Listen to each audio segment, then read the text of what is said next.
Hey, warmer from the low. Welcome to lovely Las Vegas for Coast to Coast Hoops with myself, Greg Hoops Peterson, now part of the VSiN Family Podcast. We've got an excellent podcast for you as we're going to have a nice conversation with one of our good friends. As joining me today is Ryan McIntyre, who does such great work over at the Sports Gambling Podcast Network. This is going to be a two-part chat with him because, frankly, we didn't get a lot of news in college basketball on Friday, and it is the, shall we say, dead time of period when it comes to a lot of college basketball news. Once you get September, once you get these kids back on campus, then you see a little bit more. Right now, we're just getting some summer workouts. A few teams are taking foreign trips, but I want to try to give you guys just as many angles for the upcoming season as humanly possible. So we're going to have a nice wide-ranging chat with Ryan. We're going to be taking a look at some of these teams that have a lot of guys that were freshmen last year, how to gauge that year one to year two bump, not just in terms of freshmen, but in terms of guys that transferred and are now going to be in year number two of a system. I think that that's something to be able to identify. We're going to be taking a look at unique systems that could lead to some teams that might be big underdogs in non-conference games, being able to cover those spreads, be able to provide some scares, and we're also going to be talking about some of these teams that are looking to zag while others zig, and we're going to be talking a little bit about the SEC as well. We're going to be mentioning Missouri, we're going to be bringing up South Carolina, so there's a lot that is going to be covered on the podcast today with our good friend Ryan, and if you do have a question, comment, segment idea, what have you for this podcast, you have one of two ways we'll fire those in. First one is my Twitter/X timeline at @GN_41. Keep in mind, letters the mean does not matter, so as per usual, please do send these into the timeline. The other way is find an Apple Podcast review. If you rate this podcast 5 stars, it is very much appreciated, and then from there, you're able to fire in whatever you'd like to hear on this podcast via that 5-star review, and I beggeth you, I pleadeth of you to please do send these in, because, like I said, a lot of these rosters are pretty much solidified, so we're not getting a lot of player news as of right now, so I want to know what you want to hear on this podcast. I'm just, at this point, throwing out there a lot of different angles, a lot of just different podcasts in general, seeing what you guys like, seeing what you guys dislike. So if I'm not covering something that you want me to cover for the upcoming season, please do fire that in, and trying to get the best guests humanly possible on this podcast, as today we've got aboard our good friend Ryan McIntyre. He does a great job over at the Sports Gambling Podcast Network. He and our good friend Kobe Dant do a great job with the show/podcast, The College Experience. Couple with that, for those that are fans of all things West Virginia, as college football is back in our lives now, he does a great job with the Ryan and Rush show over there. Ryan has been on the sidelines coaching things up over at South Carolina and West Virginia in the past, and now you're able to follow him on Twitter/X at Moneyline_Mac, spelled MAC on the back half of that. And Ryan, always great to get you aboard. Thank you. I appreciate it, Greg. We are about 10 weeks away from the start, finally. Yes, we are starting to get there, and I always think that's interesting to take a look at angles for the upcoming season. And one thing that I always think is interesting is taking a look at the jump up that you see from year one to year two with so many of these guys, because I'm not sure if you agree/disagree, but just time and time again, I know that it's very cliche, but it does feel like that jump that you get from year one to year two is just a little bit bigger and is a little bit more, shall we say, volatile than what you're going to be able to see from like year two to year three to year four, because I think that as you get a bit more experience in the college game, you sort of know what the game is all about at that point. Meanwhile, I think that just first off season, going from year one to year two, I think it's so critical for these guys in terms of being able to progress at the college level. Yeah, and I'll take it a step further. So it used to be kind of taking that jump from your freshman to sophomore year. I also like to look at the guys that are entering year two of a system, whether you go from like an Alabama to Houston, different playing styles, similar logic where once you've been in the system, you know what to expect from your coaching staff, you know what to expect from the different styles, the different leagues that the different league that you're in.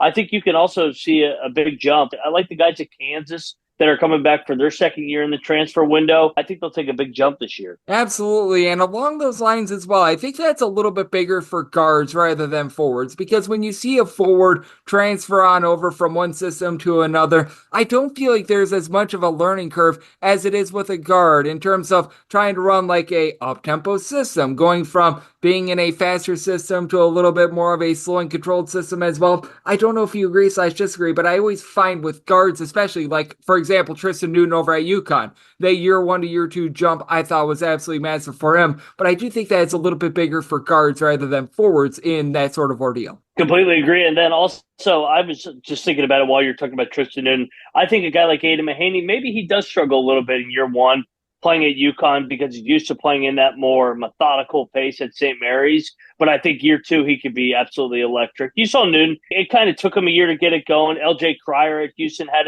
his moments. I think guys that just get in the second year of the system, and like you said, when you play a position where you got to be the floor general, you got to dictate the pace, it does usually take a year or at least 20 games to really find your footing and excel in your new role. And how much would you say that Arkansas was just such a good example of that? Because other than really last season under Eric Musselman, obviously now over at USC, we would just see it time and time again with Arkansas. The guard play, it always felt like would struggle a little bit towards the beginning part of the season. It felt like it was a little bit stagnant. Like one night you'd see Arkansas put up 90 points. The next night you'd see Arkansas put up 60. But when you got into late January, February into March, that's when they would really peak. And I think that they are such a prime example of what you're talking about. Exactly, where they would take a puzzling loss in early January, late December. But I also think older school coaches like Michigan State, for example, I felt like guys that played for Izzo, it takes 15 to 20 games to expect that demanding style of basketball. I saw it with Hugs for years at West Virginia. I just think the more old school demanding coaches, it takes a little bit of a learning curve, as well as a guy like Kelvin Sampson at Houston. And I'm so glad that you bring that up, as Ryan McIntyre does such great work over at the Sports Gambling Podcast Network. He's joining me right here on Coast to Coast Hoops. And what are some of your expectations for a guy that does go away from an old school system in Michigan State, like an AJ Horgard going on over to Vanderbilt? Because Vanderbilt is one of those teams that the more that I look at them, the more I feel like, man, if they weren't out there in the SEC, I could really see them being able to make some noise, just because I think that the conference itself might eat them up a little bit whole. But I look at what Mark Byington has been able to do. Certainly his system is going to be quite a bit faster than what we saw over at Michigan State, but being able to build around AJ Horgard is something I think is absolutely massive for them. But having to undergo a new system change, I think that it's going to be interesting to see how AJ Horgard adjusts. Going over to play for Coach Mark Byington, I think he's going to be handed the keys right away. I think when you play for guys that are older school, it helps you at the next level because you're used to a certain level of demanding perfection. And I think he brings that culture over to Vanderbilt. And I think he takes the reins right from day number one. You mentioned that the SEC is going to be tough, especially with the new additions of Texas and Oklahoma. But I think this Vanderbilt team, they did a good job in the portal. I think they can be competitive in year number one with Mark Byington.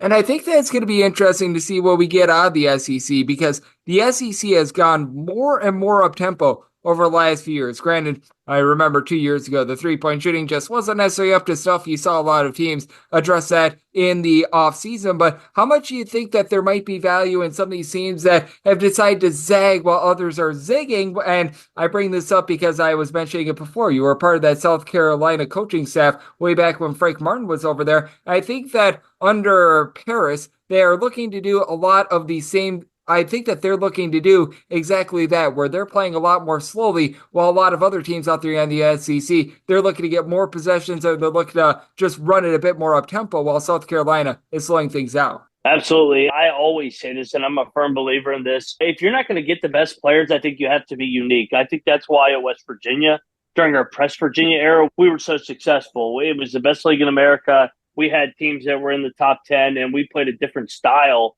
that was just so unique and impossible to prepare for. For example, a football analogy, preparing for the option, it kind of levels the playing field when you're not used to playing against that night in and night out, and it just makes you unique, and I think you can overachieve with a unique style, whether it's fast tempo or slow tempo, aka Virginia in the ACC for all these years. They don't have the best players, but they've won the ACC more than ever over Duke and Carolina, even when Coach K and Roy Williams were in the league. And I'm so glad that you mentioned that as well, because what do you think in this day and age would be a sort of style that'd be just so hard to prepare for in general? Because we remember a few years ago, it was always that Syracuse zone that everyone could pick apart in the ACC. They always found themselves on the bubble, but you get Syracuse in the tournament, and gosh darn it, they were going to make it into the Sweet 16, in some cases the Final Four, after just weaseling their way into the NCAA tournament, because absolutely nobody was prepared for it. But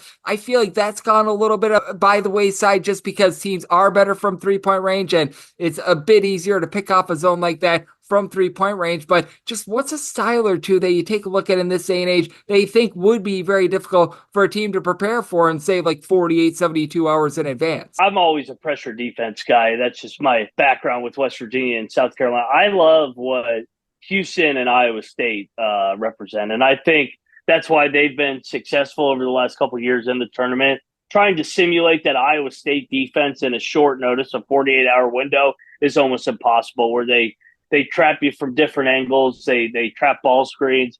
Houston as well, just with their speed and athleticism. If they could just stay healthy for a change, I think they could really win it all one day. But I think the pressure defense is the hardest one to simulate, especially going from round 64 to 32 or Sweet 16 to the Elite Eight. Absolutely. I'm right there with you as Ryan McIntyre, who does such great work over at the Sports Gambling Podcast Network, is joining me on Coast to Coast Hoops. And he just hit upon something Ryan did that really does go into my handicapping, taking a look at these teams that they play a little bit of a different style, like Stephen F. Austin, the way that they were able to upset Duke a few seasons ago. I think that that's a prime example. I do want to hit upon that a little bit more on the flip side. And along those lines as well, we're going to be talking about some of these teams that have been a bit sporadic in their first few seasons. As we know, when a coach takes over a system, it sometimes takes them a little bit of time to be able to implement a unique system like we are talking about here, and we're going to be touching upon that a little bit more on the flip side here on Coast to Coast Hoops with myself, Greg Peterson, now a part of the VSiN Family Podcast.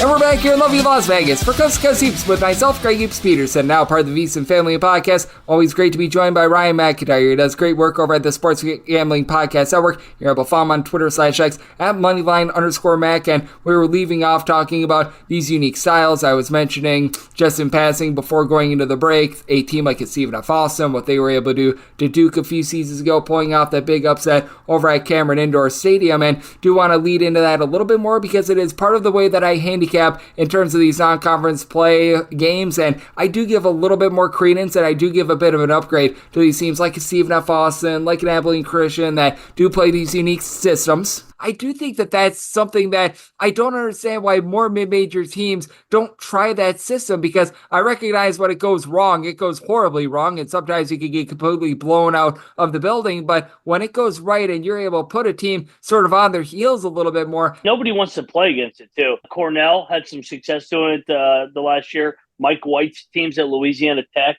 were really good pressuring the basketball. And then you go back to Brad Underwood's teams at Stephen F. Austin, like you talked about. They're able to pull an upset over a team like West Virginia, over VCU. It's just when you're not used to seeing that level of pressure basketball and they come at you from different angles, different waves, it's uncomfortable and it takes you out of your comfort zone. So I definitely am a big advocate for the mid-majors, more pressure defense, especially when you're not going to have the superstar. I think you can beat teams with your numbers, go 10, 11, 12 deep, make it a numbers game. Yep, and I love that you bring that up as well, because that goes into a team that I think is going to be so interesting taking a look at this upcoming season, because you mentioned Cornell and what they were able to do, and now they bring in Coach Earl, who was over at Cornell from the previous year, but he doesn't have quite that personnel that he had over at Cornell. As a matter of fact, he takes over a William & Mary team that they did not generate a lot of turnovers, and you've got a lot of the William & Mary team from a season ago that didn't enter into the transfer portal, a big rarity in this day and age. What do you expect out of a team like that, where you do have a coach in Earl who does a tremendous job getting teams to be able to play up tempo? He did such an amazing job of having that pressure defense,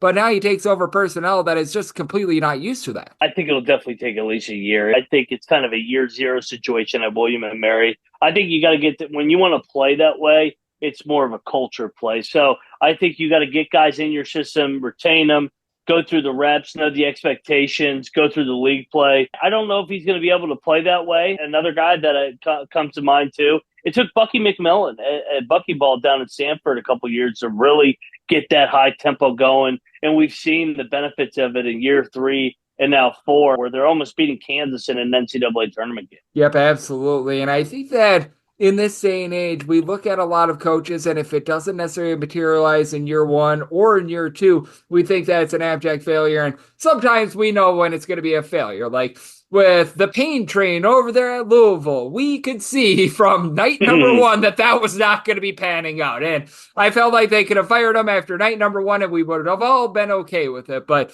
sometimes with regards to someone like Brian Earl, who we were talking about a little bit before, you were talking about with Bucky McMillan, playing one of those distinct styles, it does take a little bit of time. And do you think that there's a system or two that you take a look at that perhaps is in year number 2, year number 3, that maybe we're leaving for dead a little bit too early, that we could see them be able to rise up and we could see a little bit of a renaissance year? That's a great question. I think also teams that have jumped from league to league or from Division 1 to Division 2. I like Queens this year. That's one of the teams I've become more bullish on. I like Grant Leonard at Queens. It's his year 3, and it's the year 3 from D2 to D1. I just think, like you said, it takes a year and sometimes 2, and sometimes we get spoiled by the portal and we get some false satisfaction. Just look at Missouri, where they were able to trick everybody in that they were really good in year number 1, and then they couldn't even win a game in year number 2 in the SEC. So I think overall, to maintain stability and consistency, it usually takes a year 1 or into year 2 and even year 3. And I'm so glad that you bring up Missouri as well, because they are one of those teams I thought did a great job in the transfer portal this offseason. I do feel like they're going to be back with a little bit of a vengeance, because you couldn't have had much more of an opposite from year to year. They were big overachievers. They were the toast of the SEC 2 years ago. And last year they were in the outhouse. They literally did not win a game in the SEC, but you bring in a starter from Duke and Mark Mitchell, which for a team like Missouri, that is not something that you find very often. They go back to sort of the mid-major roots as Marquise Warwick. He was playing in the Rising League back when we saw Dennis Gates over there at Cleveland State. He's coming in there. You've got Jacob Cruz, who tore it up in the OVC. He's coming in as well. They bring back guys like Tamar Bates and company, and I look at this Missouri team, and I don't think that they're going to be like a top 4 SEC team or anything like that, but certainly I think that they're a team that we've seen the worst of it, we've seen the best of it. Now I think water sort of finds its level with Missouri. Yeah, Missouri's such a fascinating team. They go to the round of 32, then they can't win a game. They really go heavy portal, bringing guys in from high majors, mid majors that were really good at scoring the basketball, highly touted guys out of high school. I think Missouri's somewhere in the middle, not 23, 24 wins good, but also not 8 wins good.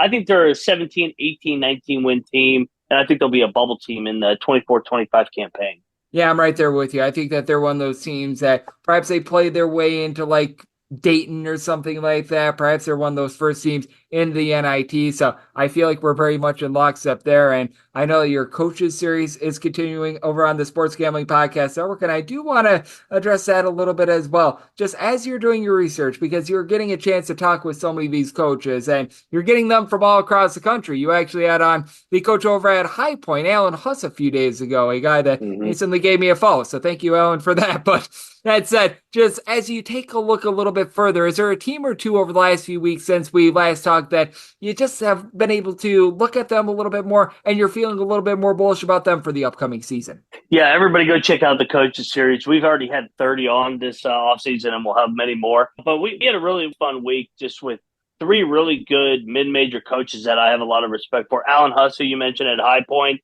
they've really stepped up and they've really invested in their NIL. It's a special campus down there. They're going to be favored to win the Big South.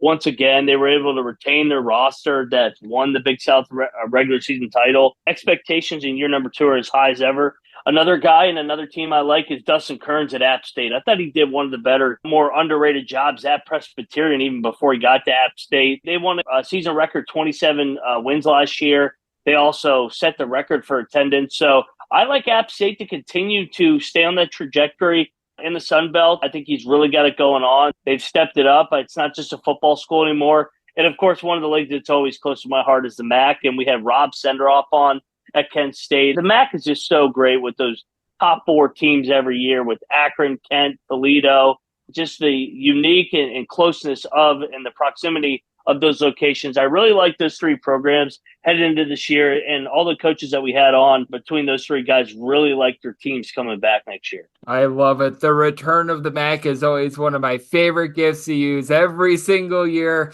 Always love that action, and I do think that we're going to see it be a little bit stepped up after last year. We took a little bit of a step back, so I think that that is going to be a fun conference to take a look at, and certainly you guys are doing a great job with your coaches series over there at the Sports Gambling Podcast Network, but I know you guys are covering a little bit of everything. Ryan, I know that you're also doing a great job in terms of some college football as well, and it finally returned on Saturday. Not going to say we got great games on Saturday, but we got games, and gosh darn it, we will take anything that we can get, but you're doing a lot of great work, whether it's over at the Sports Gambling Podcast Network, West Virginia, so much more. So let the good people at home know it's all on tap for you and how people can follow along on social media and other platforms. Amen, Greg. And I always appreciate you having me on. I can't wait for college hoops here in 10 weeks. But we do have college football between now and then. So go check out our college football experience. We did all 134 team previews. My co-host, as you mentioned, Colby Dan, who's always on here as well. Can't wait for college football. Can't wait for college basketball. And for all you West Virginia fans, go check out the Ryan and Rush show. We're expecting big things on the field and on the hardwood this year. So it's going to be a great year. Can't wait to stay in touch and keep coming on the show, Greg. Absolutely. We are getting closer and closer to the start of the college basketball season. And I know that Ryan, much like myself, all gassed up and excited for it. So big thanks to Ryan McIntyre for joining me right here on Cusco Seeps, now part of the VSiN Family Podcast. And if you do like hearing from this fine podcast, Cusco Seeps, you're able to subscribe wherever your podcasts, Apple Podcasts, Google Play, Spotify, Stitcher, and TuneIn. If you do have a question, comment, segment idea, what have you for this podcast, you have one of two ways to be able to those in. First one is my Twitter/X timeline at @unit_D1. Keep in mind, letters EM, they mean does not matter. So, as per usual, please do send these into the timeline. And the other way is find an Apple Podcast review. If you rate this podcast 5 stars, it is very much appreciated. From there, you're able to fire in whatever you'd like to hear on this podcast via that 5-star review. And please do send in those Twitter/X questions because we are starting to get into more of the dog days of summer / we are starting to get into September as well. I want to know what you want to hear on this podcast, so that way I'm able to give you guys the angles that you need to be successful for this upcoming season. That's the goal. Make as much money as humanly possible, and conference previews, they are continuing on this podcast as well. Expect within the next 48 hours a Summit League conference preview, and I'll be with you guys all 366 days this year on this podcast. So I'll be back with you once again tomorrow. Thank you.